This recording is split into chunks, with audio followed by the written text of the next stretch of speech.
She ruled an empire, but on the day of her greatest triumph, the Golden Jubilee, she was so exhausted, she wrote that she was ready to faint. That's Queen Victoria, in her own words, describing the final moments of her 50th anniversary on the throne.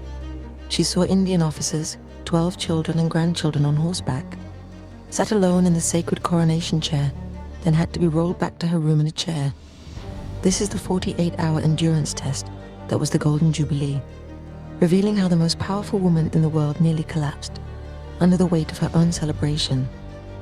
The day has come, and I am alone, though surrounded by many dear children. I am writing after a very fatiguing day in the garden at Buckingham Palace, where I used to sit so often in former happy days. 50 years ago today, since I came to the throne, God has mercifully sustained me through many great trials and sorrows. I had a large family dinner. All the royalties assembled in the bowroom, and we dined in the supper room, which looked splendid with the buffet covered with the gold plate. Afterwards, we went into the ballroom, where my band played. I talked to as many as I could. This very eventful day has come and is past. It will be very difficult to describe it, but all went off admirably. This day, 50 years ago, I had to go with a full sovereign's escort to St. James's Palace to appear at my proclamation, which was very painful to me and is no longer to take place.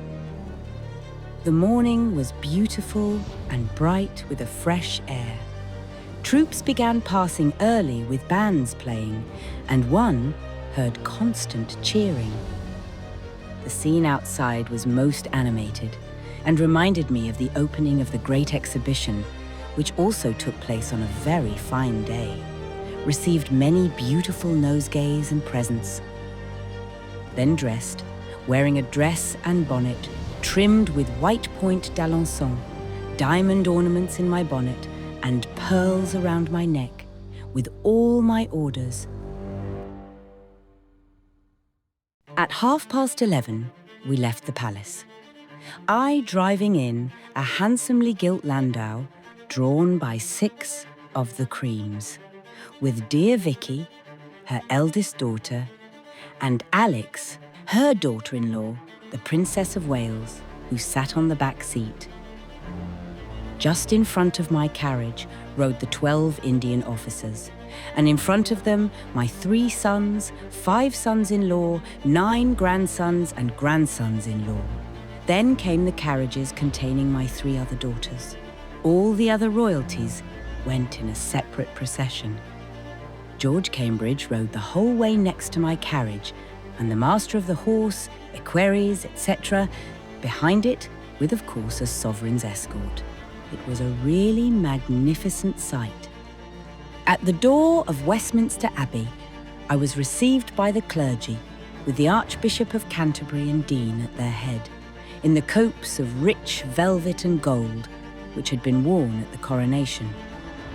The crowds from the palace gates up to the abbey were enormous, and there was such an extraordinary outburst of enthusiasm as I had hardly ever seen in London before. All the people seemed to be in such good humour. The old Chelsea pensioners were in a stand near the arch. The decorations along Piccadilly were quite beautiful, and there were most touching inscriptions. Seats and platforms were arranged up to the tops of the houses, and such waving of hands. Many schools out, and many well-known faces were seen. When all was ready, the procession was formed. God Save the Queen was played, as I walked slowly up the nave and choir, which looked beautiful, all filled with people. The royalties of highest rank were seated within the altar rails. The House of Commons was below us to the left, and I recognised several persons amongst them, but did not see Mr. Gladstone, thought he was there. The ambassadors and the household were to the right. I sat alone. Oh, without my beloved husband, for whom this would have been such a proud day, where I sat 49 years ago and received the homage of the princes and peers. But in the old coronation chair of Edward III, with the old stone brought from Scotland on which the old kings of Scotland used to be crowned. My robes were beautifully draped on the chair. The service was very well done and arranged. The Te Deum, by my darling Albert, sounded beautiful. When the service was concluded, each of my sons-in-law, grandsons, including little Alfred, and grandsons-in-law, stepped forward, bowed, and in succession kissed my hand, I kissing each, and the same with the daughters, daughters-in-law, granddaughters, and the granddaughter-in-law. They curtsied as they came up, and I embraced them warmly.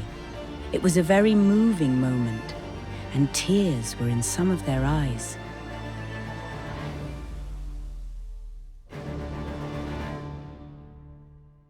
The procession then reformed, and we went out as we came in, resting a moment in the waiting room, whilst the princes were all getting on their horses.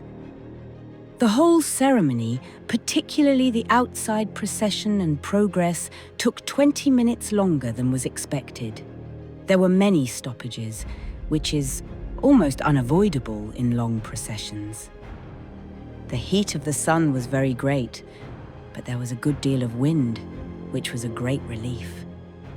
We only got back at 2:45, went at once to my room to take off my bonnet and put on my cap, gave jubilee brooches to all my daughters and pins to all my sons.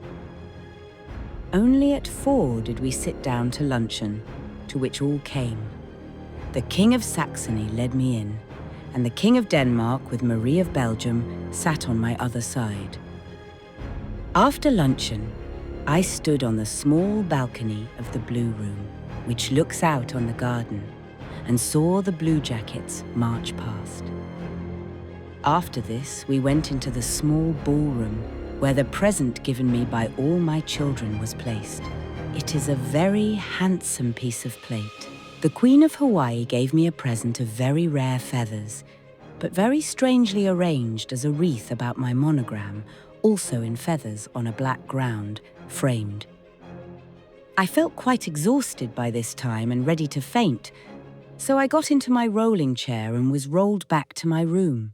Here I lay down on the sofa and rested, doing nothing but opening telegrams, coming from every part of the country, so that they could no longer be acknowledged, and this will have to be done through the papers. Dinner was again in the supper room. I wore a dress with rose, thistle, and shamrock embroidered in silver on it, and my large diamonds. The King of Denmark led me in, and I sat between him and Leopold of Belgium. The King of Denmark, who is so kind and amiable, gave out my health at dessert, saying, "I beg to propose the health of Her Majesty, God bless her." And after God Save the Queen had been played, Bertie, the Prince of Wales, proposed the healths of the sovereigns and royal guests now assembled here, doing so in my name. The pipers walked round the table.